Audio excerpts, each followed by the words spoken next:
parle en ce jour. Au nom puissant de Jésus, nous sommes en prière. Père, nous venons auprès de toi, Seigneur. Nous élevons ton nom. C'est toi qui es la parole. Merci encore de prendre le contrôle de Tu as toutes dit les qu'au choses. commencement était la parole. Ce soir, et que La parole était avec Dieu, la parole était Dieu. Oui, Seigneur, mais ce soir, nous voulons écouter cette parole qui libère. Nous voulons écouter cette parole qui sauve, Père. Oh, éternel. Père, parle-nous, Seigneur. Où est ton serviteur? Donne-lui ce qu'il faut, éternel, afin de nous transmettre la vie, Père. Au nom de Jésus-Christ. Parle-nous, éternel. Par ta parole en ce soir, nous te disons merci. Nous allons encore élever nos bras, demander la grâce de Dieu dans les villes que nous sommes actuellement. Demander la grâce de Dieu que les gens viennent à connaître la vérité. Il y a des personnes qui connaissent la vérité, mais oui, nous remettons la parole à notre bien-aimé qui va encore nous exhorter en ce soir. Merci de fermer nos micros et que notre bien-aimé prenne la parole. Bon appétit à tous et à toutes. Amen. Shalom, bien-aimés dans le Seigneur. Nous rendons grâce à Dieu pour ce soir qui nous donne encore de venir auprès de lui. Lui qui nous a aimés au point qu'il n'a pas épargné son Fils unique, il a livré seulement afin que nous soyons sauvés. Nous voulons aujourd'hui, de la part que j'ai reçue du Seigneur, j'aimerais finir ce que j'avais à dire par rapport à la foi. Voilà pourquoi aujourd'hui nous allons parler sur ces thèmes que j'écris. Le juste vivra par la foi. Nous voulons voir une fois de plus l'application de la foi comme une vie. Alors nous allons prendre notre verset d'entrée à Habakkuk 2, verset 4. Je rends grâce à Dieu pour la manière dont il a merveilleusement conduit notre frère Frélin. C'était important qu'il parle de la prière parce que l'une des applications de la foi, c'est par la prière. Alors, nous allons aujourd'hui revenir à ceci afin de mettre les points sur les i et sachant que le Saint-Esprit lui seul peut conclure tout ce qu'un homme ne peut pas dire. Il continuera à faire ce travail dans nos cœurs et il le fera mieux encore davantage. Pour le moment, nous allons prendre Habakkuk, chapitre 2, verset 4. Si un bien-aimé à la page, il peut nous aider dans la lecture. Habakkuk, chapitre 2. Oui, frère Frélin, tu peux lire? Ok, Habakkuk, chapitre 2, verset 4.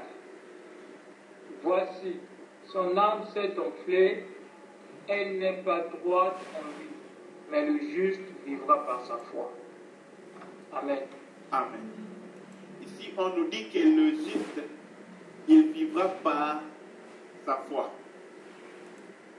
Donc, la vie du juste se manifeste par la foi que le juste a. Et quand on parle ici, sa foi là, ce n'est pas sa foi à lui, mais sa foi à lui qui est en Dieu. Sa foi à lui qui repose sur Dieu.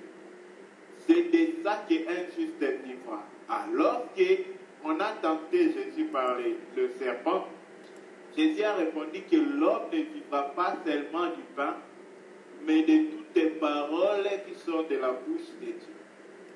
Et quand Paul devait expliquer par rapport à la foi, j'aime bien la manière dont il dit ça. Bien aimé, ce sont des paroles profondes qu'il nous faut assimiler, manger comme si pas comme on mâchait vite pour avaler, mais mâcher en digérant, je ne sais pas comment, quel terme employer. Il faut y aller tout doucement, c'est ce que je veux dire. Donc ici on nous dit que le juste vivra par la foi. Il vivra par la foi. Primo, en une manière d'en toucher, les justes dont parle, c'est Christ. Mais Christ, pour qu'il vive dans un homme, c'est par la foi de cet homme-là que Christ va vivre. Ça, c'est une manière de toucher. Maintenant, Christ n'est plus un homme, Christ vit en nous. Or, nous, les justes que nous sommes en Christ, nous devons aussi vivre par la foi. C'est cette foi-là qu'on veut expliquer et c'est là-bas qu'on veut introduire. Or, lorsqu'il fallait parler, comme je l'ai dit tantôt, bien aimé, lorsque Paul devait parler de la foi, Paul n'a pas pris 1000 chemins. Il dit la foi, elle vient de ce que l'on entend. Donc, quand la foi, maintenant là où on parle, bien aimé, la foi est où? Elle est dans ce que l'on entend. Mais maintenant, quand on reçoit ce que l'on entend, la foi entre, elle vient habiter. Or, lorsque Paul parlait, il demande au peuple de prier afin que Dieu ouvre les portes de la foi aux païens. Bien aimé, en réalité, vous pourrez trouver ça dans Acte 14, verset 26. Les portes de la foi, c'est par là que celui qui habite dans la foi, celui qui est dans la parole, il entre. Mais pour qu'il entre, bien aimé, il faut qu'il y ait la porte. Or, cette porte-là, c'est ce que Dieu ouvre dans le cœur de l'homme. Voilà pourquoi, bien aimé, quand on lit que la foi vient de ce qu'on entend, c'est là où j'aimerais qu'on arrive un peu à plus discerner, bien aimé. La foi, elle vient de ce que l'on entend. On ne dit pas elle vient dans ce que l'on entend, mais elle vient de. Quand on dit vient de, on parle de logique. Donc la foi, c'est un vivant, c'est un être, mais qui est quelque part. Il est dans ce que l'on entend. Maintenant, quand on entend, la foi, elle entre par la porte de l'écoute. Et l'entendement là, c'est la capacité d'entendre ce que l'Esprit dit. Or, personne ne peut écouter ce que l'Esprit dit s'il ne reçoit pas à l'oreille pour entendre ce que dit l'Esprit. Voilà pourquoi vous allez voir, bien aimé, lorsque Malchus, qui était un païen, un incrédule, ils sont venus pour arrêter Jésus, Pierre va couper son oreille. Mais Jésus va redonner à Malchus une oreille nouvelle, l'oreille qui venait de la main de Jésus. C'était une oreille céleste, bien aimée. Voilà pourquoi, pour pouvoir avoir la foi, il faut entendre celui d'où la foi vient. La foi est en Christ, mais quand quelqu'un reçoit Christ, quand quelqu'un reçoit la parole, c'est là que la foi entre dans cette personne-là. Et que la foi commence maintenant à vivre. Mais bien aimé, il faut que cette foi-là croisse. Il faut qu'elle grandisse. Or, la foi, elle croît, elle augmente. Mais ce qui nous convient de comprendre premièrement, il faut que la foi soit reçue. La foi ne force pas l'entrée, mais la foi, elle vient quand on l'accepte. C'est lorsqu'on reçoit l'évangile de Christ que maintenant la foi entre en nous. Elle n'est pas en nous, elle est dans la parole de Dieu. Mais quand on reçoit la parole de Dieu, c'est la foi qui entre en nous par notre acceptation, par notre réception de la parole de Dieu.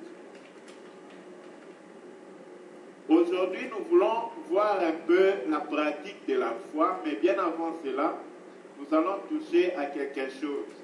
Parce que lorsque Jésus parlait de la foi, à plusieurs reprises, il a touché différentes caractéristiques de la foi. À certains d'autres, il a dit, ta foi t'a sauvé, à d'autres, ta foi est grande, à d'autres.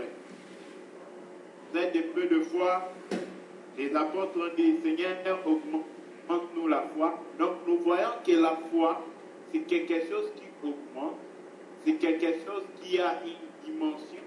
Donc il y a une grandeur et une petitesse de la foi. Jésus dit aux apôtres, vous êtes des hommes de peu de foi. Donc la quantité de leur foi était peu. Mais telle n'est pas la volonté de Christ. Dieu veut que ces choses tous les détails sur la foi soient parfaits en nous. Notre Dieu est l'auteur de toute perfection et c'est lui la perfection. Alors plus on connaît Dieu, plus on devient parfait comme lui. Parfait comme Christ est dans la foi. La foi de Christ n'a jamais failli. C'est ici où je verrai encore qu'on prenne une des prières de Jésus-Christ avant d'entrer dans les bains de ce qu'on a à dire. Il y avait une autre prière de Jésus-Christ aussi qu'il faut qu'on comprenne. Quand Pierre allait tomber, Jésus a dit une chose. J'aimerais qu'on lise ça. Bon, on va vite passer par là parce qu'on a beaucoup d'autres choses essentielles à dire. Donc, Jésus va dire, j'ai prié pour toi. Il a dit à Pierre, toute la nuit, les malins t'ont réclamé, mais moi j'ai prié pour toi. Bien aimé, de quoi est-ce que Jésus priait? C'était le même Jésus, cet homme merveilleux de Jésus, qui était en train de prier pour Lazare devant la tombe de Lazare. Mais maintenant, il prie pour Pierre. Il dit à Pierre, j'ai prié pour toi toute la nuit. Mais pourquoi est-ce que Jésus est en train de prier? Parce que malgré sa prière, nous savons tous bien aimés que Pierre avait succombé, Pierre avait renié Jésus. Mais qu'est-ce que Jésus était en train de prier pour Pierre? Nous savons tous que Jésus, Dieu l'a toujours exaucé. Mais de quoi est-ce qu'il s'agissait dans la prière de Jésus qui priait afin que Dieu préserve Pierre? Jésus priait-il afin que Pierre ne tombe pas? Loin de là. Parce que Jésus, il a toujours été exaucé. S'il priait pour que Pierre ne tombe, ce ne serait pas le cas. Pierre n'allait pas le renier. Parce que Pierre avait fait la chute dans la foi, il était tombé parce qu'il a renié Jésus. Imaginez ce qu'on veut dire renier Jésus. Qui parmi nous ici peut prendre plaisir à ça? Renier Jésus. Donc si on te demande, toi, tu as entendu de Jésus là, non, ça c'est pas mon affaire. Vous savez, quand on partage la parole de Dieu aux gens et que quelqu'un réagit comme ça te donne vraiment l'idée d'un vrai païen. Tu te dis, celui-là, il est trop loin. Quelqu'un qui va lui dire de Jésus, dit, les choses de Jésus là, moi je ne les connais pas, je n'aime pas, c'est pas mes affaires. Si quelqu'un réagit comme ça, tu sens les vrais païens en lui. Donc un païen volontaire. Mais Pierre a fait cela, malgré que Jésus avait prié pour lui. C'est pour nous dire, bien aimé, que Jésus ne priait pas pour que Pierre ne tombe pas. Voilà pourquoi il a dit à Pierre, l'écorce me chantera que tu ne m'aies renié. Or, bien aimé, Jésus savait que Pierre allait tomber. Mais qu'est-ce que Jésus est en train de demander au Père pour Pierre? Il demandait au Père que la foi de Pierre ne tombe pas. C'était là le problème pour Jésus. C'était pas que Pierre renie ou ne renie pas. C'est que même si Pierre reniait, que sa foi ne tombe pas. Bien aimé, il y a quelque chose que nous devons garder, même lorsque nous avons perdu toutes choses. C'est la foi. C'est la foi. Voilà pourquoi il y a des moments où dans la vie chrétienne, tu te sens, c'est comme si tu étais seul. C'est comme si Dieu n'avait plus du temps pour toi. C'est comme s'il n'y avait personne autour de toi. Dans ces moments-là, la chose unique, essentielle, importante, qualitative à avoir, c'est la foi. Et c'est pour ça que Jésus est en train de prier afin que Pierre, ayant perdu tout ce qu'il pouvait perdre, qu'il garde la foi.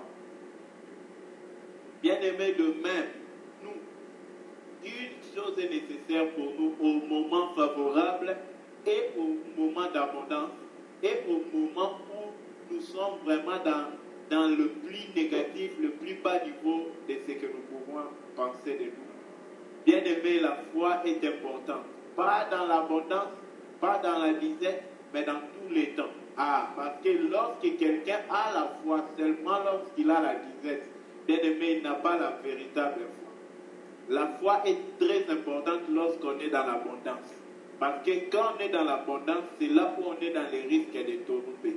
Et quand on est dans le manque, c'est là où aussi on est dans le risque de tomber. Voilà pourquoi la foi, bien-aimée, elle est très capitale. Jésus priait afin que Pierre, lorsqu'il aura tout perdu, qu'il garde la foi. Qu'il garde la foi. Et c'est la foi qui pouvait l'amener à la repentance. Parce qu'il a cru d'abord qu'il a péché. Il a reconnu qu'il a péché. Il a accepté. Qu'est-ce qui l'a convaincu du péché? C'est la foi. Et la même foi l'a amené à la repentance. Bien-aimé, vivre quant à la foi, ce n'est pas attendre quelque chose de Dieu et voir ça. Non, non. Je vous dis, cette foi-là est une foi seulement circonstancielle, parce que ce n'est pas toute la vie qu'on attend quelque chose de Dieu. Mais bien aimé, pendant que l'homme vit, la Bible nous parle de la foi vivante. C'est une foi qui ne meurt pas, qui demeure constante, qui continue son chemin, qui continue à vivre. Et c'est ça la foi dont on nous parle, que le juste, il vivra par la foi. Nous voulons essayer de voir des aspects de cette foi. Nous devons aussi retenir une autre chose, c'est que la foi, on l'exerce dans les épreuves, dans la prière et devant la tentation. Ce sont les trois domaines, les lieux où nous exerçons notre foi. Ce sont les lieux où nous manifestons la foi. Dans les épreuves, dans la prière, dans la tentation. La tentation, ce n'est pas seulement pour voler ou pour quoi que ce soit. Non. À chaque fois que nous avons envie de faire quelque chose qui est désagréable à Dieu, cette chose-là n'a pas commencé par nous. C'est les malins qui les proposent à nous. Et si nous prenons plaisir à cela, nous participons à l'œuvre du malin, c'est là que ça devient péché. Donc, à chaque tentation, à chaque fois que nous sommes attirés à quelque chose qui est désagréable à Dieu, que ce soit en pensée, en parole, en acte, bien aimé, c'est là l'épreuve de notre foi. L'épreuve de notre foi, ce n'est pas quand on n'a pas d'argent, ce n'est pas seulement ça l'épreuve de notre foi. Ce n'est pas quand on a des difficultés, on est malade. Non, non. À chaque fois que nous sommes disposés par les circonstances, par les réalités, bien aimé, afin de pouvoir s'opposer à Dieu, régner Dieu, douter de Dieu, dire, faire, penser quelque chose contraire à Dieu, c'est là l'épreuve de notre foi. Parce que notre foi ne peut pas parler de ce qui est désagréable à Dieu. Même en simple causerie comme ça, à chaque fois que nous parlons, nous pensons, nous disons quelque chose qui n'est pas agréable à Dieu, c'est que nous avons échoué à l'épreuve de notre foi. Parce que notre foi nous dit que notre parole doit être comme un arbre de vie. Or, la foi, elle vient de ce qu'on entend. Et la foi, c'est s'appuyer sur ce qu'on entend. Parce qu'on a bien expliqué au début que la foi est dans ce qu'on entend, c'est-à-dire dans la parole. Maintenant, quand on reçoit la parole, la foi entre en nous. Donc, la foi dans la parole, elle s'appuie sur la parole. Elle dépend de la parole, elle vit par la parole. Voilà pourquoi nous, demain bien-aimés, il nous convient entrer et recevoir la foi, et que dans cette grâce-là qu'on reçoit la parole bien-aimée, que nous devenions aussi des participants de la foi, c'est-à-dire de ceux qui s'appuient sur la parole de Dieu. Qu'est dit la parole de Dieu? Qu'est dit le cœur de Dieu? Le cœur de Dieu dit que je ne dois pas être en colère envers mon frère.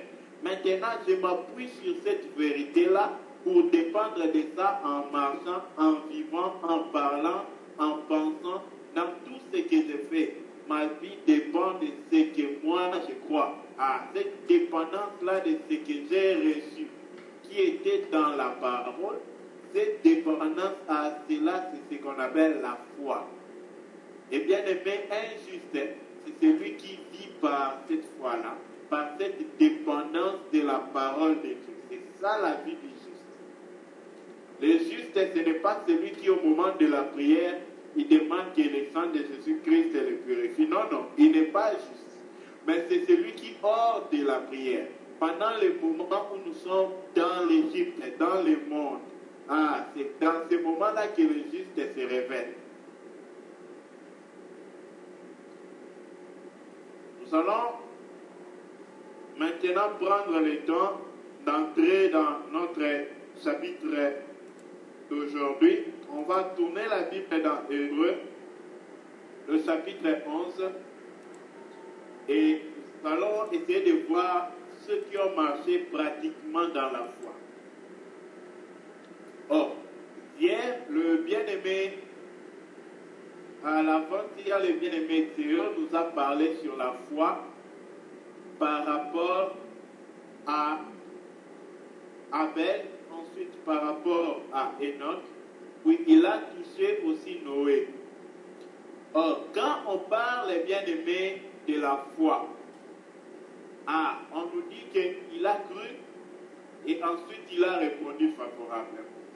Donc, nous voulons essayer de revoir la foi de tous ces gens qui nous ont précédés, parce que, bien-aimé, Dieu a écrit des choses pour nous instruire. Nous qui entrons en ces temps dans cette marche, il y a de ceux qui ont marché avec Dieu avant nous.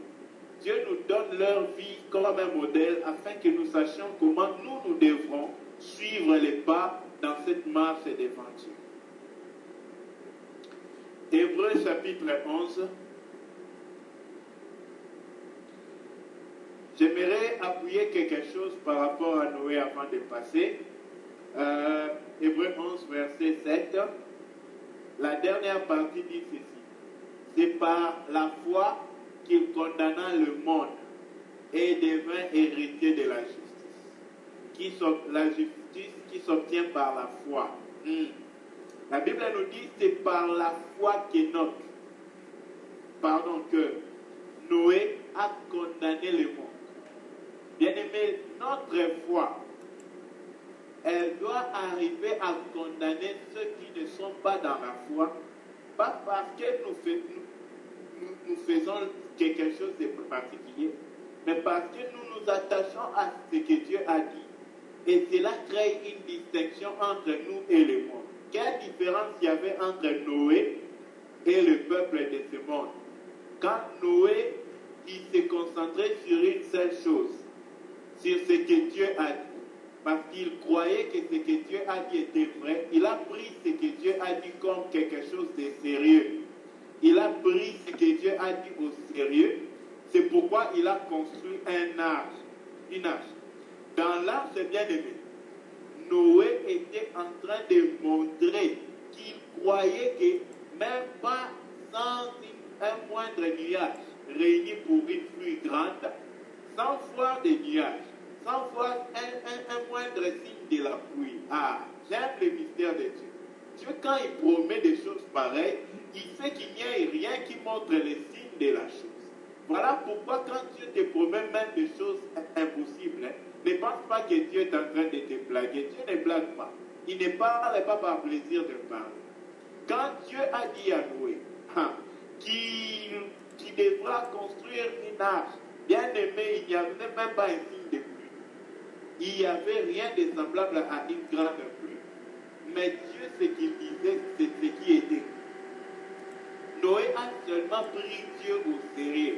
Si Dieu dit ça, c'est qu'il ne faut pas blaguer. C'est quelque chose de sérieux. C'est à cause de ce qu'il a cru que cela a été sérieux que Noé a pris la peine de pouvoir construire l'arche.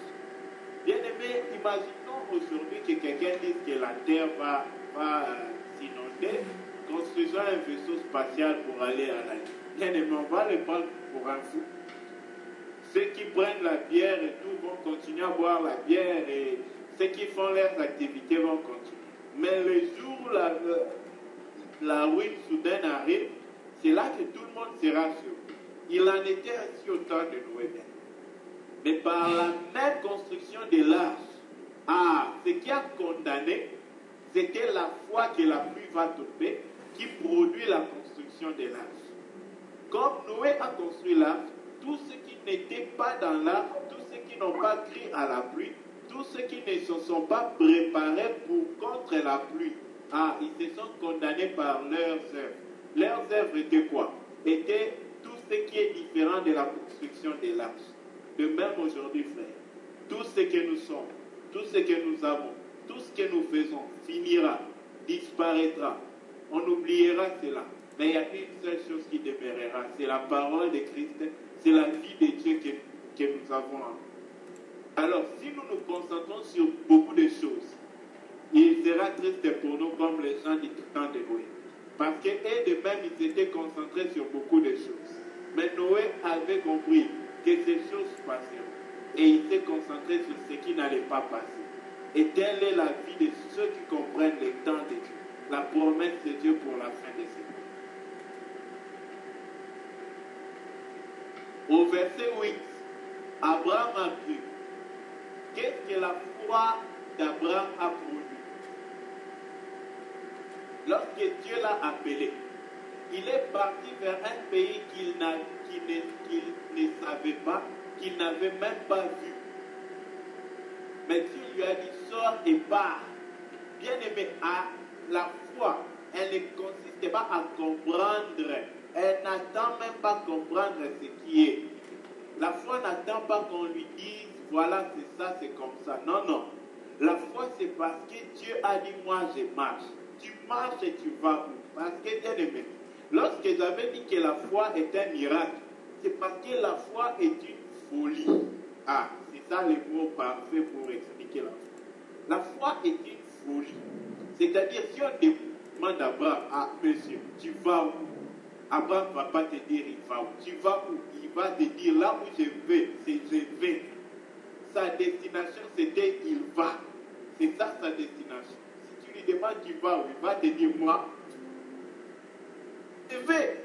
Sa destination. Qu'est-ce qui fait sa destination? Dieu lui a dit, sors, va vers le lieu que je te montrerai. Pas que je te montre maintenant. Le montrerai là et au futur. Donc toi marche, mais moi je te montrerai. Tu marches, tu vas où? Non, moi j'ai entendu seulement une voix, c'est pourquoi je marche. Bien aimé, la foi c'est cette folie-là. Et c'est cette foi-là que Dieu agrée, que Dieu honore, que Dieu ne peut jamais, je dis jamais en majuscule, manquer d'honorer et de combler cette foi-là. Dieu consomme cette foi-là. Tu vas où? Non, je ne sais pas, mais je vais. La foi ne m'a pas dit va à gauche, à droite. Elle m'a dit sors et pars. Et je pars. C'est ça la foi bien. Une autre application de la foi d'Abraham. Toujours dans le verset 9. Abraham a cru à Dieu. Alors il est parti. Bien aimé, il a habité sous des tentes. C'est-à-dire des maisons pas confortables. Mais seulement parce que Dieu lui avait dit. Abraham n'est pas rentré de là où il venait. Il continuait à partir parce qu'il croyait que ce que Dieu lui a dit était vrai. Ah, bien aimé. Cela nous prouve, or, les tentes de Mamré, bien aimé. Quand on parle des tentes de Mamré, là, c'était des lieux où il fait chaud. Et lorsque même Dieu s'est révélé à Abraham sous les tentes de Mamré, bien aimé, c'était à midi, c'est-à-dire quand le soleil frappe. Mais Abraham, dans ces lieux désertiques, Abraham continuait à marcher pour attendre voir ce que Dieu lui avait promis. C'est ici la foi bien-aimée. La foi là, sa foi, c'était pas sur ce qu'il voyait, c'était pas même sur la promesse de Dieu, c'était que Dieu là, lui il a dit. Sa foi, ce n'était pas ce que Dieu a dit, mais c'était que Dieu l'a dit. Non, c'est Dieu qui l'a dit. C'est sur Dieu qu'il s'appuyait, parce que Dieu l'a dit. Ce que Dieu a dit, oui, c'est important, mais qui l'a dit? Dieu. Ah, comme c'est Dieu qui l'a dit, moi je m'appuie. Bien aimé, quand quelqu'un va au-delà des promesses de Dieu, et il s'appuie, il reste blindé, assis, collé comme on dit au Congo, on dit bloqué, collé, cimenté, bétonné, je ne bouge pas, non bougie. Bien aimé, quand quelqu'un s'attache comme ça à Dieu, il ne bouge pas, il est là comme ça, c'est que Dieu a dit, comme Dieu l'a dit, c'est Dieu qui l'a dit. Ah, peu importe ce que je fais. Bien aimé, quand Abraham a marché, il n'a pas vu ce que Dieu lui disait là. Il a vu des choses opposées. Mais il y a quelque chose qui continuait en lui. C'était sa foi. Les choses qu'il voyait n'ont pas limité sa foi. Il ne marchait pas par sa vie, mais il marchait par ce que Dieu a dit. Parce que c'est Dieu qui l'a dit. Et c'est ça la foi. Abraham ne s'est pas arrêté là, il va continuer. Bien aimé, voyons verset 10. On nous dit qu'Abraham attendait la ville qui a les fondements solides. Ah, il a accepté d'habiter dans les tentes parce qu'il avait la foi. Et sa foi, c'était que Dieu, il a une cité à des fondements solides. Et Abraham attendait la cité des fondements solides. Il a accepté de vivre dans des maisons de fondements dérisoires, des maisons de fondements sans appui, des maisons pas de bonnes conditions dans la chair, parce que seulement Abraham attendait cette cité. Bien aimé, quand nous avons l'espérance de la vie éternelle, on va y arriver après, on touchera ça après. Poursuivons d'abord la lecture, parce qu'il y a beaucoup de choses dans Hébreux 11. On nous dit qu'Abraham, parce qu'il attendait une ville qui a des solides fondements, Abraham a habité dans des tentes. Bien aimé, c'est ça. Pendant que nous, aujourd'hui, nous habitons dans cette tente, ces corps, bien aimé, si réellement nous savons que nous ne sommes pas de ce monde et que ce corps passera un jour, ne fais pas de ce corps comme un corps éternel. Ce corps est mortel et passera. Concentre-toi et fais tout pour gagner la ville qui a des solides fondements, c'est-à-dire celle qui ne peut pas tomber. Parce que celle-là ne va jamais passer. Telle était la foi d'Abraham. On nous parle aussi de la foi de Sarah au verset 11. On dit Sarah a cru en Dieu. Je m'excuse, la version dont je lis, c'est la parole vivante. Sarah a cru en Dieu, alors Dieu l'a rendu coupable d'avoir un enfant. Capable plutôt. C'est parce que Sarah avait cru. Ah, bien aimé. Lorsque nous croyons, regardons qu'est-ce qui va se passer. Sarah savait qu'elle était vierge. C'est ici où j'aime dire que la foi n'est pas une présomption. C'est-à-dire, je regarde moi-même, je suis là, Sarah regarde, elle voit qu'elle est vieille, elle dit non, je suis jeune. Non, Sarah n'avait pas dit qu'elle était jeune. Là, c'est la pensée positive, sont des présomptions qu'on trompe les gens. Sarah n'a pas dit je suis jeune, non. Là, elle disait je suis vieille. Mais même une vieille, Dieu peut faire enfanter une vieille. La foi consiste à accepter d'abord les problèmes, la difficulté là, telle qu'elle est, prends-la comme ça, et puis accepte qu'elle est difficile là, et facile pour Dieu, et Dieu peut le changer. Voilà comment Sarah croyait. Elle n'avait pas pensé qu'elle était une jeune fille, non, elle savait qu'elle était vieille. Et elle confessait que cette vieille qu'elle est là, Dieu peut faire enfanter celle qu'elle est. Et c'est comme ça que Dieu a honoré sa foi. Dieu consomme la foi bien aimée et il honore la foi.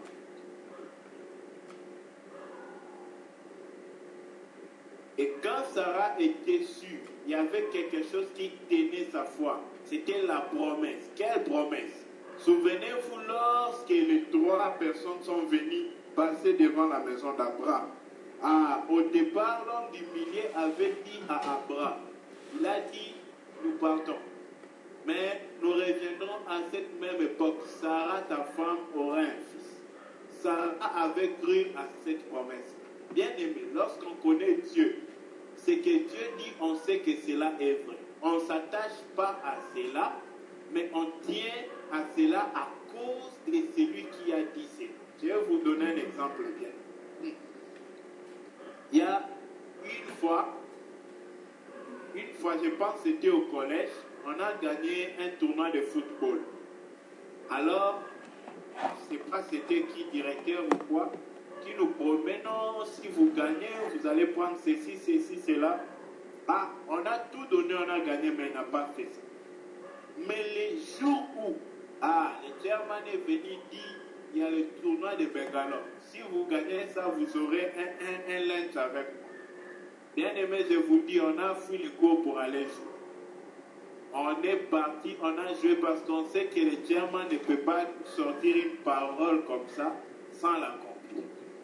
Comme il nous a promis un bon lunch avec lui, on est parti effectivement, les collèges sponsorisaient nos déplacements, notre alimentation et tout. Et bien aimé, quand on a fini, on a mangé avec lui sur une même table avec honneur. Mais d'où est venue notre assurance? Sur la personne de celui qui avait déclaré ses paroles. Or, bien aimé, lorsqu'on connaît Dieu, on sait qui est Dieu. Ah, quand Dieu dit quelque chose, on ne va pas blaguer avec. On sait que ce que Dieu dit est vrai et est sérieux. Donc, s'il y a une parole qu'on doit prendre au sérieux, c'est ce que Dieu a dit. Pas la prendre au sérieux lorsqu'il promet la bénédiction. Pas la prendre au sérieux parce qu'il a dit demain il va te faire quelque chose. Non, non. Parce que lui l'a dit. Ah, parce que c'est Dieu qui a dit ça. Que ce soit la mort qu'il a promis. Que ce soit la vie qu'il a promis. Que ce soit quoi que ce soit. Nous allons prendre ça sérieux. Pas parce que cela nous est agréable. Pas parce que cela plaît à nos oreilles. Mais parce que Dieu l'a dit. Ah, nous prenons cela au sérieux. Donc, lorsque Dieu disait à Adam, Adam, tu mourras certainement. Ah, si Adam avait pris Dieu au sérieux, comme Abraham, Dieu lui a dit, sors et pars. Abraham a pris Dieu au sérieux et il est parti. Si Adam avait pris Dieu au sérieux, il avait pris que, Dieu a dit, je mourrai, donc je mourrai. Lorsque le diable lui disait que tu ne mourras pas, il n'allait pas croire au diable. Bien aimé, la foi, ça dépend de ta relation avec Dieu. Ça dépend de qui tu sais que Dieu est. Ah, autant tu sais qui est Dieu, autant tu vas maintenant accepter ce qu'il dit sans blaguer. Et en prenant cela comme la chose la plus sérieuse. Poursuivons au verset 13. Tous ces gens sont morts en croyant en Dieu. Ils n'ont pas reçu les biens que Dieu avait promis. Ah, merci. Ici, là, bien aimé, c'est ici où on nous explique qu'il ne faut pas s'attacher aux promesses que Dieu donne, mais à Dieu. Celui qui s'attache seulement aux promesses de Dieu. Bien aimé, ce n'est pas que Dieu faillit dans ses promesses. Mais si tu aimes les promesses de Dieu plus que Dieu, tu n'es qu'un pécheur. Parce que le péché consiste à aimer une créature, quelque chose plus que Dieu. Bien aimé, il nous convient d'aimer Dieu par-dessus tout, s'appuyer sur Dieu lui-même. Ces gens n'ont pas vu ce que Dieu leur a promis. Est-ce que Dieu était devenu menteur? Loin de là. Mais Dieu leur a réservé beaucoup plus que ce qu'ils avaient cru que Dieu pouvait leur donner. Ah, des fois quand Dieu ne donne pas ce que nous voulons, Dieu donne le meilleur de ce qu'il faut nous donner. C'est comme un père qui peut te donner quelque chose, mais il voit les dangers de la chose. Il te donne quelque chose beaucoup mieux qui va aussi te servir et qui va te garder dans le bonheur. Bien-aimé, Dieu est plus que nos pères. Ces gens n'ont pas reçu ce que Dieu leur avait promis. Ah, j'aime beaucoup ça. Ça, c'est un des versets qui m'édifie le plus. Ils n'ont pas reçu ce que Dieu leur avait promis. Mais ils les ont vus et les ont salués de loin. Et ils ont affirmé, c'est là maintenant qu'on va arriver. Ils ont affirmé qu'ils étaient étrangers et voyageurs sur la terre. Bien aimés, lorsque ces gens n'ont pas reçu ce que Dieu leur a promis, ils n'ont pas tardé, ils ne se sont pas fatigués, ils n'ont pas ralenti dans leur foi. Qu'est-ce qui a fait leur force? Parce que leur soif, c'était Dieu. C'était Dieu. Que tu me donnes, que tu ne me donnes pas. Que je vois ça s'accomplir ou pas. C'est que je sais, c'est que toi, tu es mon Dieu, tu restes mon Dieu. La circonstance, la chose que je brise, c'est que je demande ne fera pas que tu sois Dieu. Bien-aimé, mais chaque Shadrach, Abednego avait cette foi. J'aime plus cette foi-là que la foi qui attend seulement voir Dieu faire quelque chose. La foi qui dit Dieu, même si tu n'agissais pas. Ils ont répondu au roi, roi, vis éternellement. Mais sache que même si notre Dieu ne nous délivre pas de la fournaise, ah bien-aimé, même si notre Dieu ne nous délivre pas de la fournaise, ça c'est la véritable foi. C'est une foi que le diable a peur de cela, parce qu'il ne peut pas bouger cette foi. Or, le diable a pour mission de bouger la foi. Mais quand il voit une foi qui lui dit d'avance, pensez-le vous-même, s'il est bon de plaire à Dieu ou aux hommes. Quant à nous, nous continuerons à prêcher. Il n'a pas attendu à les prêcher. Il leur dit clairement, c'est impossible que je les prêche. Bien aimé, c'est ça la foi qui prie, espérant le secours de Dieu, mais en même temps qui tellement il aime Dieu plus que les secours que Dieu va lui donner, il dit à Dieu, même si tu n'interviens pas, moi je ne vais pas te renier, je ne vais pas me prosterner devant une statue.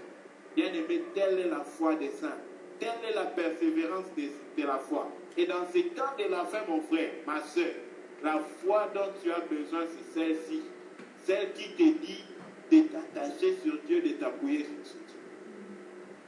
Peu importe ce que Dieu en donne, ce que Dieu n'en donne pas. La vie de ces gens a été écrite dans la Bible pour nous servir d'exemple, nous qui vivons maintenant, nous qui lisons ces choses.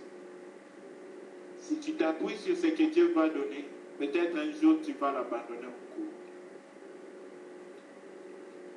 Bien-aimés dans le Seigneur, poursuivons. Il y a encore beaucoup de diamants et des ors à creuser là en bas. Ces gens ont prouvé par cela qu'ils étaient voyageurs et étrangers sur la terre. Et nous aussi, bien-aimés, si nous sommes de la race d'Abraham, nous devons aussi avoir une attitude qui accuse que ce monde n'est pas le nôtre. Nous avons notre monde dans les cieux. C'est pourquoi nous sommes comme des étrangers dans ce monde. Or, en Inde, il y avait un principe, si on demande à quelqu'un, non, il faut changer la peinture de ta maison, tout ça. Tu dis, non, non, c'est pas ma maison, je suis que locataire. Parce que tu sais que cette maison-là n'est pas une appartenance à long terme. Ainsi est l'attitude de celui qui a une patrie céleste. Comment tu sauras que tu iras dans les cieux? C'est si pendant ta vie sur la terre, tout ce que tu fais consiste que pour ta vie que tu mèneras sur les cieux. Parce que tu sais qu'ici sur la terre, tu n'es pas permanent, tu finiras par quitter un jour. Voilà pourquoi tu bâtis là où tu sais que tu ne vas pas quitter. Là-bas, quand tu seras pour toujours. Bien-aimé, si quelqu'un vit par rapport au terrestre, c'est qu'il a son bonheur sur la terre. Là où est ton trésor, là où est ton cœur, là sera ton trésor. Là-bas, là où il y a aussi ton trésor, là est ton cœur aussi. Au verset 16, il dit, ces gens cherchaient quelque chose de meilleur. C'est la patrie du ciel. C'est pourquoi Dieu n'a pas honte d'être appelé leur Dieu. Ah, bien-aimé, Dieu n'a pas honte d'être appelé le Dieu de qui? Pas de tous ceux qui crient Dieu, Dieu, mais de ceux qui regardent les choses de ce monde comme si ce n'était pas leur plus grand trésor et les choses du ciel étant leur meilleur trésor. C'est cela que Dieu n'a pas honte d'être appelé leur Dieu. Voilà pourquoi pour s'appuyer sur les promesses bien-aimées, comme il y a un verset qui dit Dieu n'a pas honte de nous appeler ses enfants. Oui, il n'a pas honte, mais il n'a pas honte de qui? De ceux qui ont la même patrie que Dieu. Dieu est céleste. Comment toi terrestre tu peux dire que tu as un Dieu pour père? C'est impossible. Tu dois être céleste afin d'avoir Dieu pour père. Dieu n'est pas comme les hommes qui vit aux États-Unis, mais il va faire des enfants, je ne sais pas dans quel et puis il s'éloigne à lui. Non, Dieu, Jésus l'a dit clairement, afin que là où je serai, eux aussi soient. Ceux qui sont là où Jésus est, ce sont ceux qui appartiennent à Jésus. Voilà pourquoi Paul dit dans Colossiens, étant assis avec Christ dans le lieu céleste, cherchons le bien du ciel là.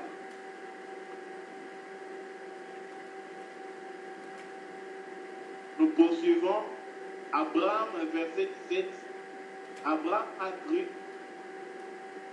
mais voyons quelque chose de très important ici. Abraham a cru en Dieu. Mais Dieu voulait voir ce qu'Abraham allait faire. Et il lui a demandé d'offrir Isaac en sacrifice. Or, bien aimé, ici il y a un vrai combat. Quel Isaac Dieu demande à Abraham d'offrir en sacrifice? Alors Abraham a offert son aîné. Pourtant, disons bien ceci, pourtant, il avait déjà reçu les promesses de Dieu. En effet, Dieu lui avait dit, par Isaac, tu auras des fils qui porteront ton nom. Bien-aimé, j'aimerais poser la question. Quand Dieu a dit à Abraham d'offrir Isaac, Abraham avait-il cru à ce qu'il devait offrir Isaac? Ou il avait cru qu'il devait offrir Isaac? Et aussi qu'il avait cru en même temps que Dieu devait lui donner une postérité par Isaac. Parce qu'Abraham croyait à ce que Dieu dit. Donc Abraham a cru qu'il faut qu'il offre Isaac en sacrifice, qu'il est Dieu. En même temps, Abraham a aussi cru que Isaac, il devait être le père de la descendance d'Abraham, c'est-à-dire le porteur de la continuité d'Abraham. Et bien aimé, même quand Dieu semblait, pour l'œil de l'homme, Dieu semblait se contredire. C'est pourquoi je dis souvent, frère, si tu lis la Bible et que tu vois que Dieu se contredit, c'est l'indication que ce n'est pas Dieu. Dieu ne peut se contredire même. Dieu ne se contredira jamais, ni même après la fin. Bien aimé, quand Dieu dit quelque chose et que toi tu vois que tu es dans la confusion, ce n'est pas Dieu qui est dans la confusion. C'est toi qui es en Égypte, à Babel, là où tu as confondu les choses, là où tu as confondu les langages. C'est là-bas que tu es. Voilà pourquoi, bien aimé, dans la Bible, il n'y a pas de contradiction. Si un frère te dit ça, bien aimé, il faut l'amener auprès de Dieu et l'aider à voir qu'en Dieu, il y a moins de contradictions. J'ai lu cette Bible et je n'ai pas vu Dieu se contredire là. Bien aimé dans les Seigneurs, Abraham, Dieu lui dit d'offrir, de tuer l'enfant par lequel il devait avoir une descendance. Mais qu'est-ce que Dieu cherchait dans toutes ces choses? Bien aimé, lorsque tu as la foi en Dieu, tu vas croire à tout ce que Dieu dit, même quand ça te paraît le plus fou par rapport à ce que Dieu t'a dit avant. Si seulement tu vas examiner, c'est une seule chose. Pas pour penser si est-ce que Dieu a bien réfléchi ou il n'entend pas ce qu'il dit. Non, pas avec cette question, mais avec la question.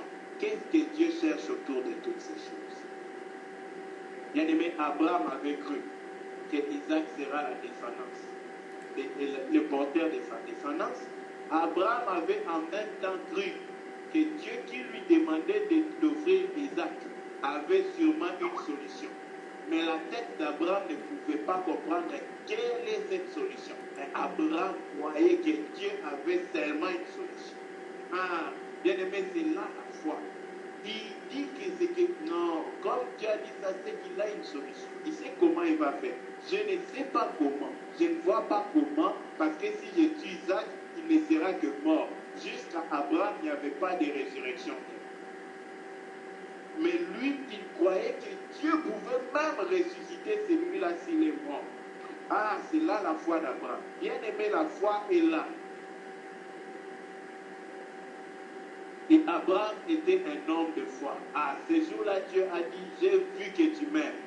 Tous ces temps où Abraham a marché avec Dieu, Dieu n'avait pas encore vu qu'Abraham l'aimait. Mais en ce jour-là, il dit, j'ai vu que tu m'aimes. Progressons rapidement, il nous reste quelques minutes. On nous dit, c'est par la foi qu'Isaac a béni Ésaü et Jacob.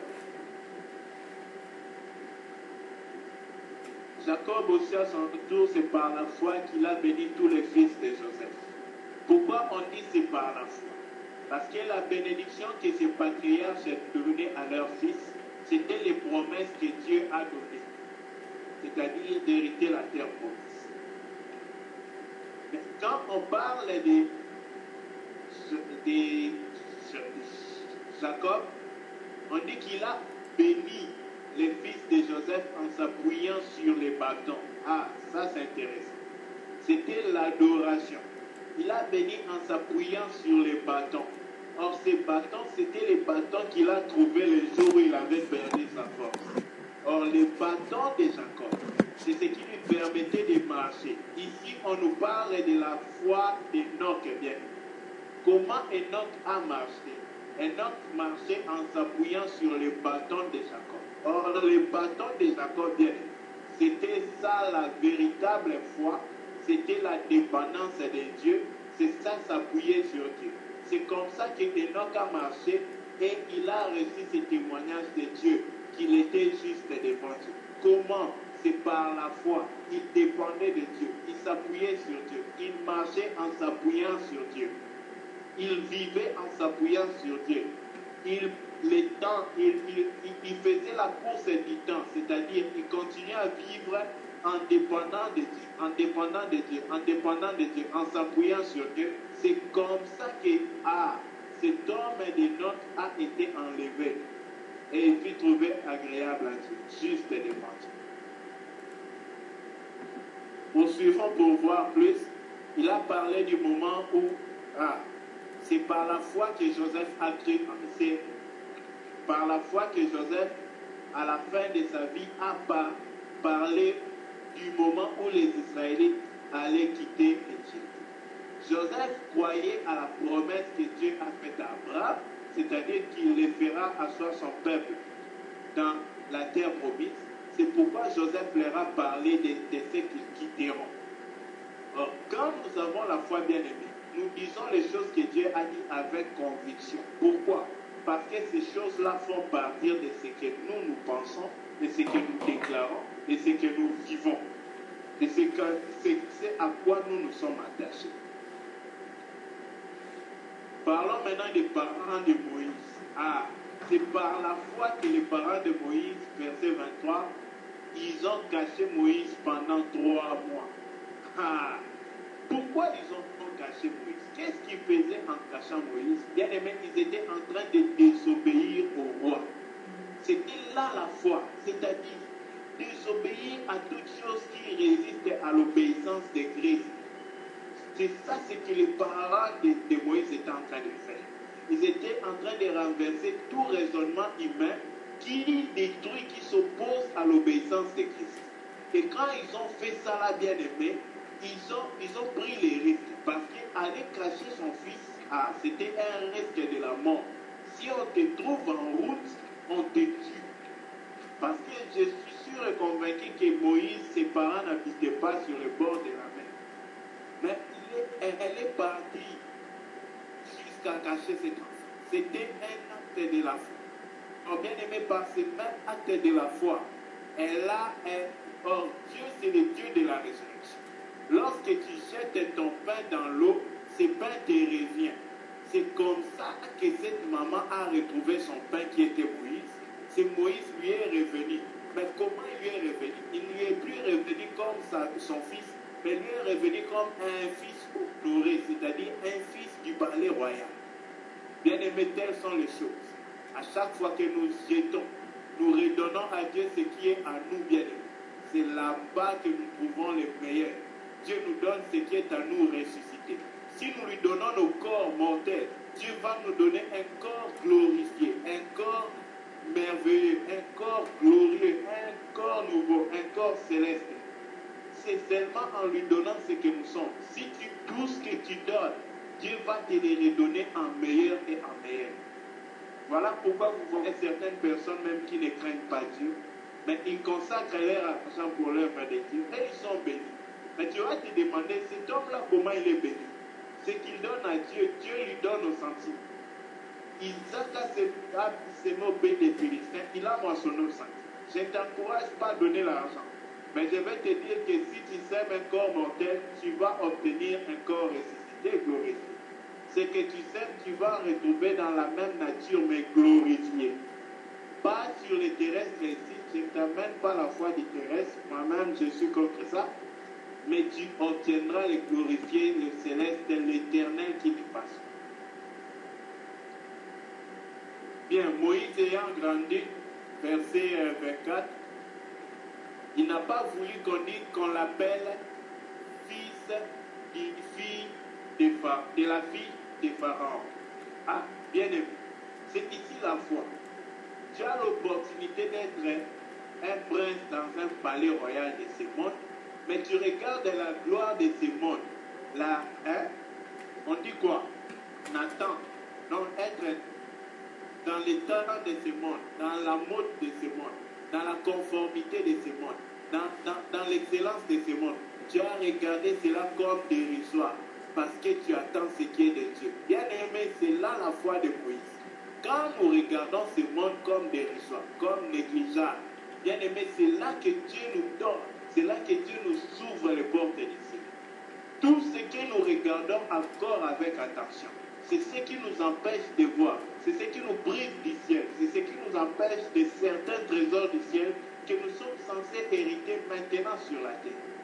Alors, dès Dieu ouvrir ton cœur, mon frère, ma soeur, pour se détourner de ces choses auprès desquelles nous prêtons trop attention.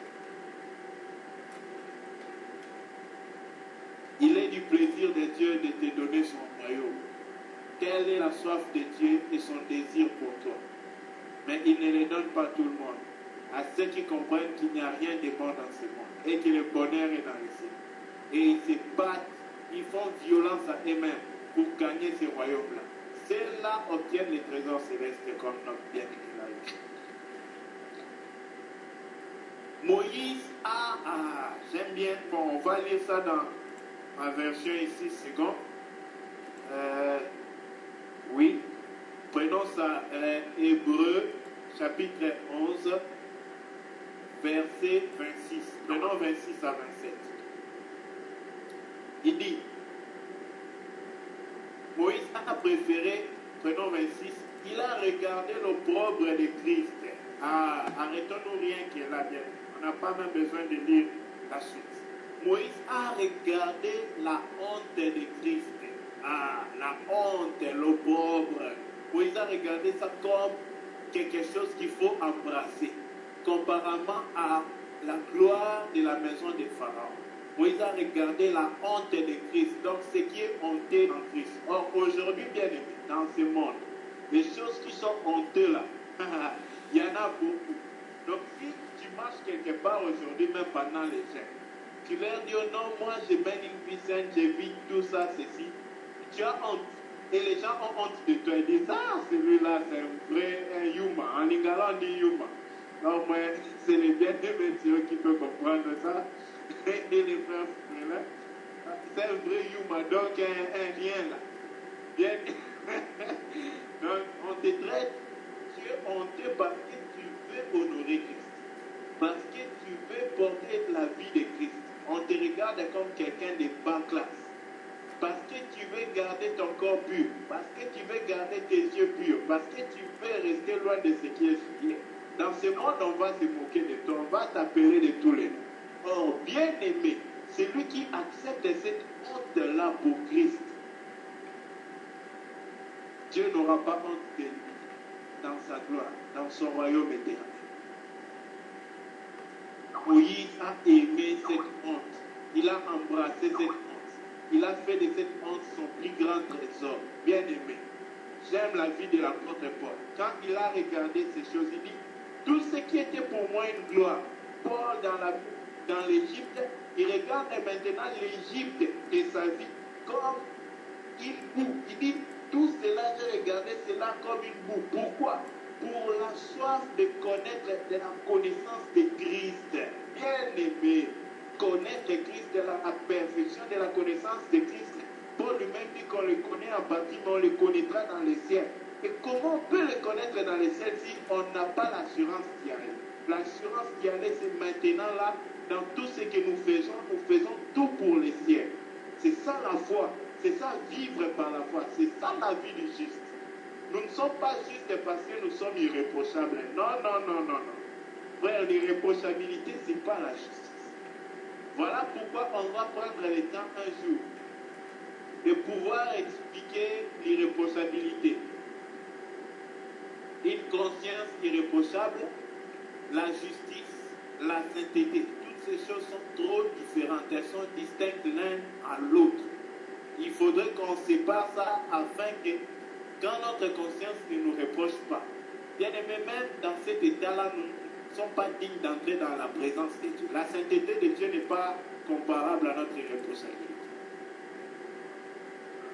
Bien aimé, la justice consiste à marcher pleinement dans la foi, par embrasser la croix de Jésus-Christ. Je ne parle pas de contempler, je parle d'embrasser, faire de sa croix notre trésor, notre richesse sur la terre. Souffrir, prendre l'honneur de participer à la souffrance de Christ. Donc dit ce qui manquait à la souffrance de Christ, je le parachève dans ma chair. C'est ça la vie d'un chrétien. C'est ça la vie de celui qui dit ce corps-là, il va mourir. C'est le temps de m'embrer. Moi, j'attends la vie dont Dieu est l'auteur et le constructeur. Cette maison qui me garde dans le ciel. Ce corps glorifié. Bien aimé, telle est la foi d'un saint. Telle est la vie d'un chrétien sur la terre. Moïse a créé un Dieu, alors il a quitté l'Égypte sans avoir peur de la colère du roi. Il est resté comme s'il voyait le Dieu invisible. Ah, ça c'est encore un autre point intéressant ici. On nous dit Moïse est resté solide dans sa foi, comme s'il voyait le Dieu invisible. Il ne voyait pas Dieu devant lui comme ça, mais il croyait tellement en Dieu que dans son cœur il était sûr. Le Dieu que je ne vois pas, il existe. Bien aimé, c'est ça la foi. La foi consiste à voir Dieu. Quand tu vois les choses sombres, toi tu continues à voir Dieu. Tu vois les opposés, tu continues à voir Dieu. Tu vois les impossibles, tu continues à voir Dieu. C'est ça la foi. La foi voit Dieu. La foi s'appuie sur Dieu. La foi n'a que Dieu. N'écoute que Dieu, n'accepte que ce que Dieu a dit. C'est ça la foi. Moïse voyait la foi. Il voyait Dieu.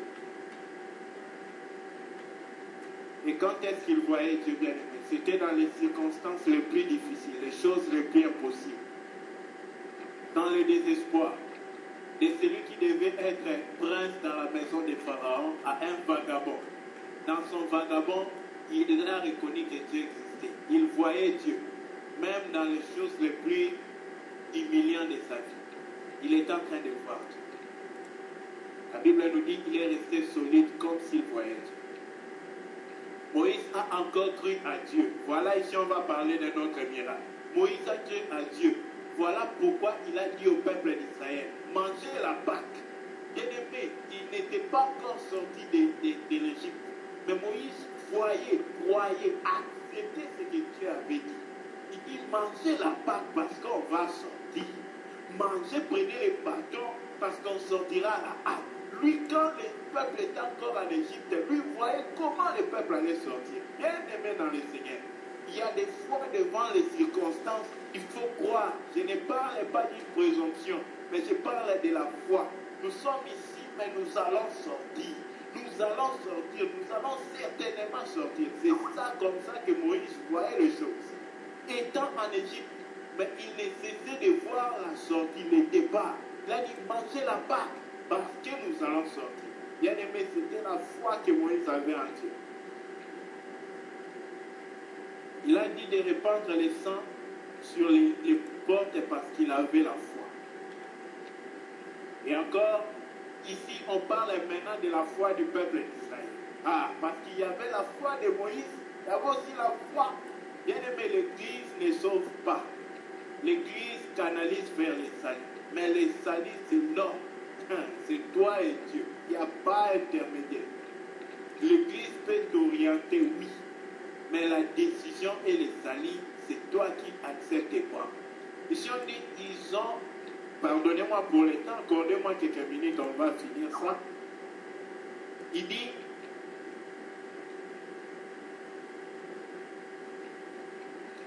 ils ont, verset 29, alors les peuples d'Israël ont traversé la mer Rouge comme une terre sèche.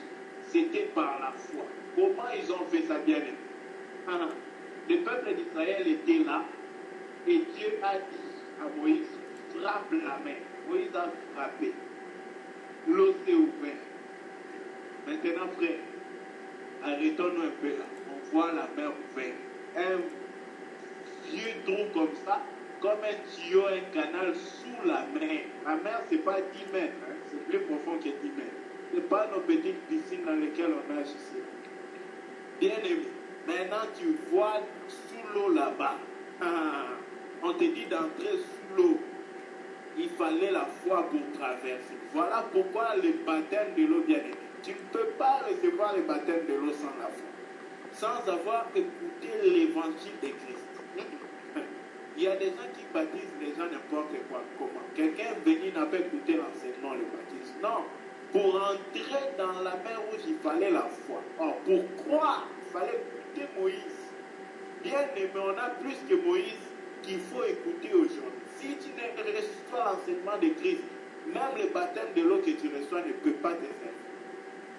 Tu dois entrer dans ces eaux-là par la foi de ce que tu as cru. Ah, ce peuple, par la foi, ils sont entrés dans l'eau. Ils ont marché dans l'eau. Dieu a frayé un chemin pour eux. C'est par la foi qu'ils sont entrés. Parce qu'aujourd'hui, si on part ici à l'océan Indien, on ouvre l'océan Indien, on dit qu'il faut marcher, frère. Moi, je vais vous dire, commencez. Bien aimé, c'est par la foi. Ce n'était pas une blague, c'était une épreuve. Continuons. C'est par la foi que ces hommes, verset 33, ont vaincu des royaumes, ont fait ce qui est juste. Ici, on dit que c'est par la foi qu'ils ont fait ce qui est juste. Et c'est par la foi qu'ils ont réussi ce que Dieu a promis. C'est par la foi qu'ils ont fermé la gueule des lions. Ils ont éteint le feu violent. Ils ont évité d'être tués par l'épée. Ils sont tombés malades et ils ont retrouvé des forces. C'est par la foi qu'ils sont tombés malades. J'aime bien ces choses bien. Par la foi, ils ont tombé malades et ont retrouvé la force. Parce que même dans la maladie, ils confessaient que Dieu est la restauration, la guérison. C'est ça la foi. La foi ne veut pas dire que tu crois que tu ne vas pas tomber malade. La foi ne veut pas dire que tu souhaites que tu tombes malade. La foi veut dire toute circonstance que je sois, Dieu est capable de changer cela. C'est ça la foi. Bien, sautons, venons jusqu'au verset. Maintenant au verset 35. Ces gens ont été torturés, maltraités. Mais ils n'ont pas voulu qu'on les délivre. Je vais expliquer ça. Lors de la persécution de ces gens, on leur donnait l'opportunité d'être délivrés.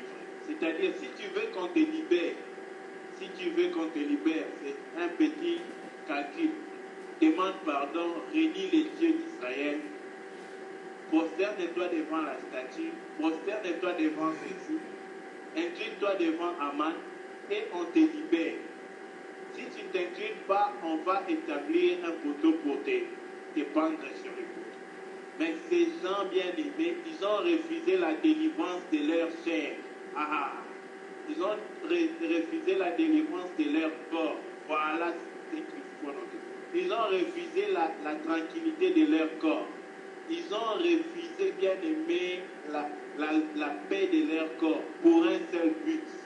Parce qu'eux, ils voulaient même mourir, mais mourir en Christ, mourir en Dieu, mourir dans l'obéissance à Dieu, mourir à plaire à Dieu.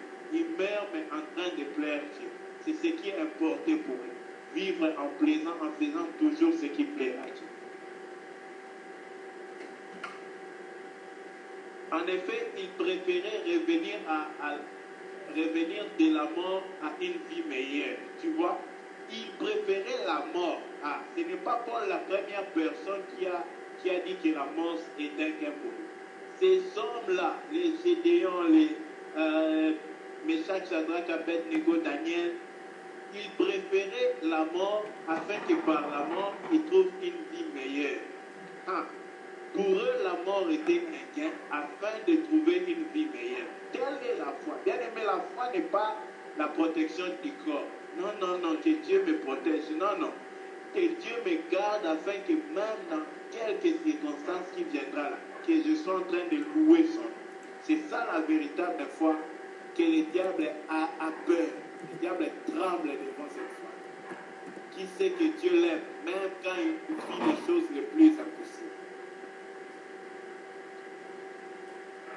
D'autres ont supporté, verset 36, des insultes, des coups de fouet, on a attaché certains avec des chaînes et on les a mis en prison.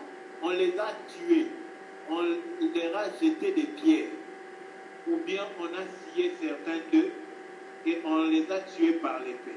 D'autres sont allés d'endroits habillés de peau. Donc ils ont mené une vie de souffrance misérable sur la terre, difficile. Ils manquaient de tout. On les faisait beaucoup souffrir et on les traitait vraiment mal. Mais bien aimés, ils n'ont pas cherché à délivrer leur corps. Mais pour eux, tout ce qu'ils cherchaient, c'était plaire à Dieu. Parce qu'ils savaient que c'est lui et qu'eux, ils plaisent. Il peut leur redonner la vie. La Bible dit que le monde les a traités ainsi parce que ce monde n'était pas digne de ces gens. Bien aimé, le monde n'était pas digne de ces gens. Regarde-toi toi-même. Fashion guy, jeune homme de ces temps. Fashion girl, jeune homme de ces temps. Le monde, jeune fille de ces temps. Le monde est-il indigne de toi? Quand je me pose cette question-là, bien aimé, c'est une des questions de la vie chrétienne qui me rend le plus sérieux. Est-ce que le monde est indigne de moi? Est-ce que ce que je suis, ça donne de la joie au monde? Bien aimé, celui qui est rempli du Saint-Esprit, sa vie, ça doit toujours être quelque chose de tournant pour les gens. Les gens doivent se demander pourquoi il vit comme ça. Pourquoi il est... Comment est question pour les gens? Parce que c'est quelque chose d'étranger au monde.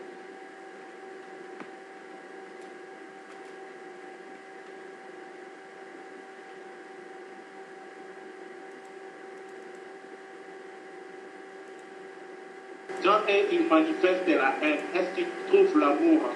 Ils doivent trouver le contraire de tout ce que le monde produit. Or, ce que le monde produit, tu pourras le lire après dans 1 Jean 2, 15 à 17. Pour finir, on va prendre ceci.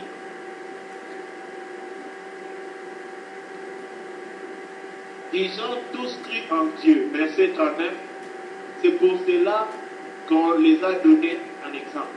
Mais ils n'ont pas reçu ce que Dieu avait promis. Ah, j'aime beaucoup cette partie-là. Ils n'ont pas reçu ce que Dieu avait promis. Bien aimé, aimons Dieu.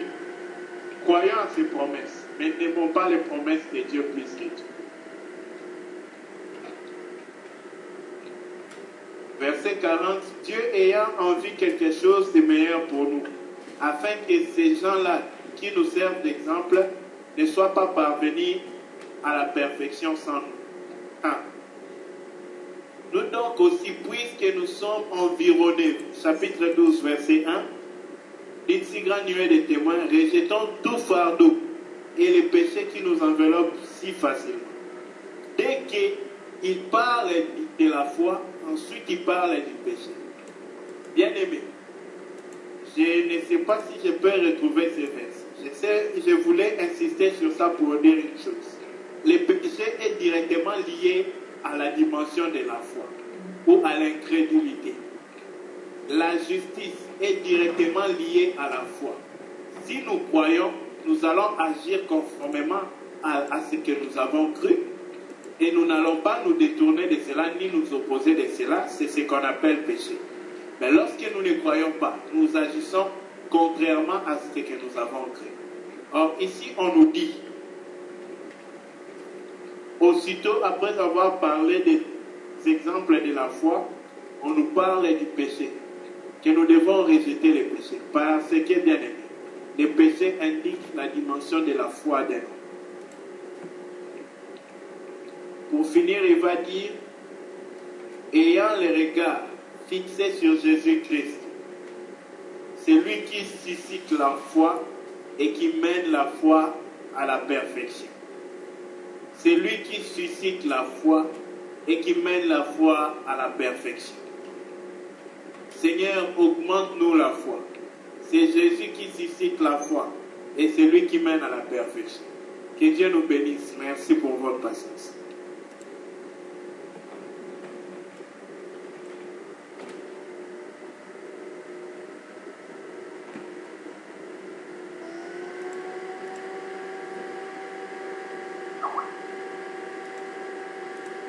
Dieu.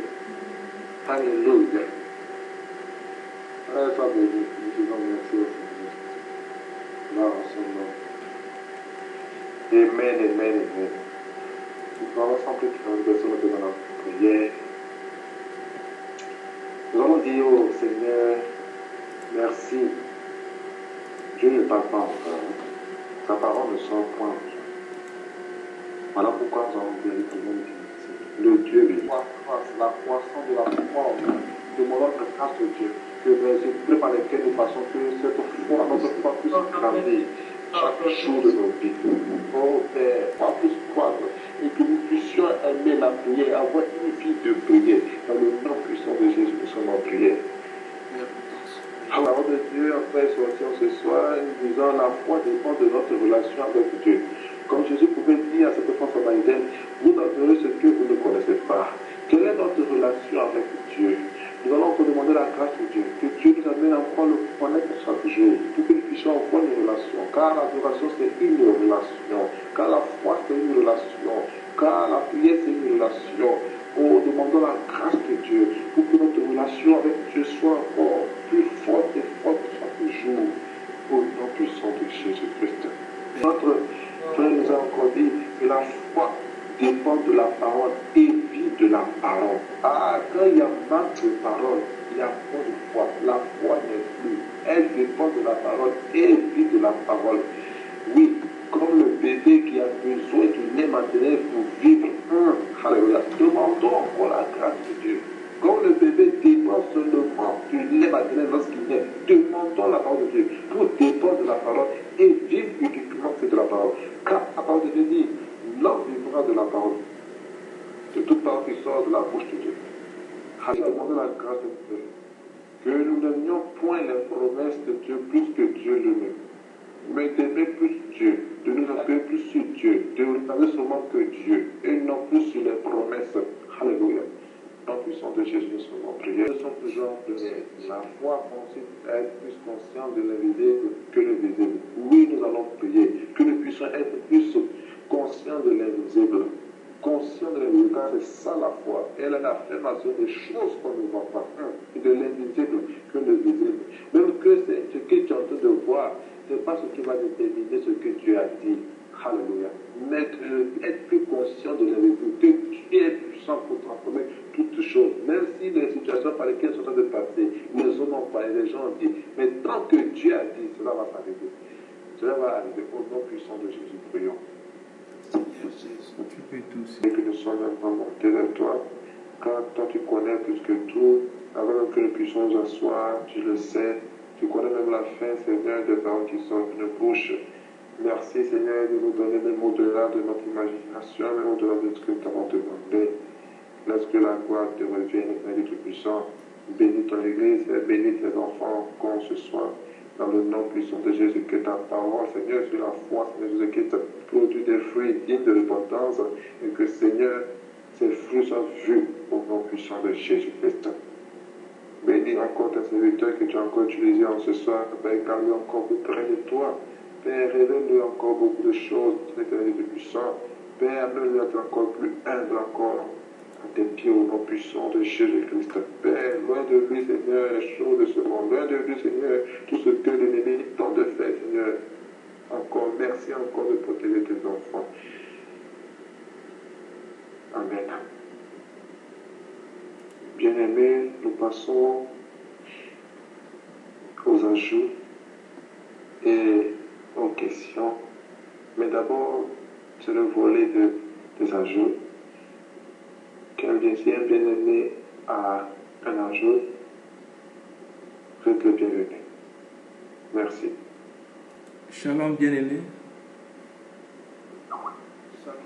Shalom, frère Théo. Je voulais juste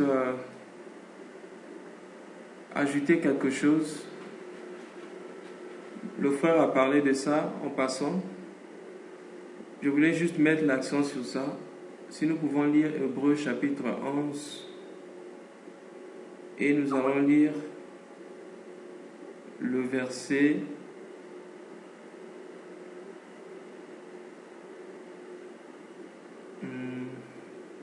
21, la Bible dit, à son tour, Jacob, rempli de cette même foi, peu avant sa mort, bénit peu avant sa mort chacun des fils de Joseph, pendant qu'ils se prosternaient en adoration, appuyé sur l'extrémité de son bâton. C'est la version parole vivante. Donc je voulais juste insister ici par rapport à la fin de la vie de quelqu'un qui a la foi. Comment devons-nous terminer notre course si nous sommes des hommes de foi? La Bible dit ici que juste avant sa mort, qu'est-ce que Jacob a fait? Il a béni. Voilà pourquoi le Seigneur Jésus aussi, lui qui est notre modèle, avant sa mort, il n'a fait que bénir, parce qu'il a prié pour ses ennemis.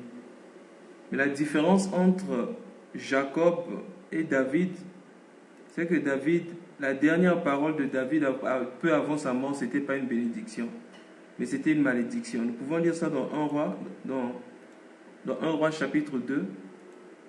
Je vais lire rapidement 1 Roi chapitre 2, du verset 8 au verset 10. Ça sont les dernières paroles de David. La Bible dit ceci. Voici, tu as près de toi Shimei, fils de Géra, benjamite de Bachurim. Il a prononcé contre moi des malédictions violentes le jour où j'allais à Manaïm. Mais il descendit à ma rencontre vers le Jourdain et je lui jurai. Je lui jurai par l'Éternel en disant, je ne te ferai point mourir par l'épée. Maintenant, tu ne le laisseras pas impuni, car tu es un homme sage et tu sais comment tu dois le traiter. Tu feras descendre ensanglantés ses cheveux blancs dans le séjour des morts. Ensuite, le verset 10 dit, David se coucha avec ses pères et il fut enterré dans la ville de David. Bien-aimés, comme des hommes de foi, surtout qu'on nous a parlé sur la foi de Jésus, nous devons apprendre à nous débarrasser de tout ce qui dérange notre cœur, nous débarrasser de la rancune, nous débarrasser de tout esprit de manque de pardon. Voilà pourquoi Éphésiens chapitre 4, je crois que c'est le verset 26 et 27 dit que ta colère n'arrive pas jusqu'au soir. Ne te couche pas sous ta colère. Et la Bible dit, ne donne pas l'accès à l'ennemi. Donc, étant des hommes de foi, nous devons faire comme Jacob. Avant notre mort, apprenons à bénir. Nous n'allons pas sur la terre, bien-aimés, ayant des problèmes avec des gens dans notre cœur. Que le Seigneur vous bénisse. Merci beaucoup, bien-aimé Paul, pour ce message. Amen. Pour la joie, que Dieu te bénisse. Oui, bien-aimé, si quelqu'un a un ajout à apporter. Disons merci pour la grâce que tu nous as encore accordée en ce jour. Et disons merci pour ta parole qui est sortie et qui certainement a semé quelque chose en chacun de nous. Nous te prions, ô Père éternel, que tout ce qui a été dit en ce jour ne tombe pas dans les oreilles, ô Père éternel, des auditeurs oubliés. Mais que chacun de nous puisse en tirer, ô Père éternel, le son et pratiquer, ô Père éternel. Donne-nous de pratiquer ta véritable foi, Papa. Et de ne pas nous attacher à tes promesses, mais de nous attacher à toi et seulement à toi. Père éternel, nous te recommandons nos vies, nous te recommandons nos cœurs, nos corps, prends dans le total contrôle. Et permet, ô Père, qu'à chacun de nous puissions nous retrouver encore ici demain pour continuer à avancer vers toi, pour continuer à demeurer en toi, pour continuer, Père éternel, à acquérir ta sagesse. Merci, Père, pour ta vie. Merci pour toutes choses. Sois béni éternellement au nom puissant de Jésus-Christ. Amen. Amen. Amen. Amen.